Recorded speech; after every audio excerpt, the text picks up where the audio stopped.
என்னை கேள்வி கேட்க யாருக்கு தகுதி இருக்கிறது? அண்ணா பல்கலைக்கழக சம்பவம் போன்ற பல்வேறு பாலியல் வன்கொடுமை குற்றங்கள் குறித்து கனிமொழியின் கருத்து என்ன என்று சீமான் கேள்வி எழுப்பியுள்ளார். சென்னை விமான நிலையத்தில் செய்தியாளர்களை சந்தித்த அவர், தன்னை அவமானமாக பேசுபவர்களுக்கு என்ன தகுதி இருக்கிறது என கேள்வி எழுப்பினார்.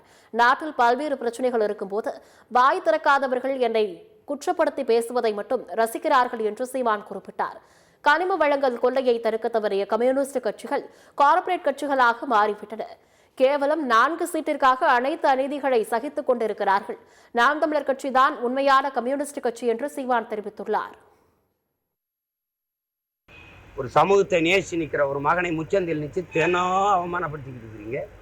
உங்களுக்கெல்லாம் என்ன உங்களுக்கெல்லாம் தகுதி இருக்கு?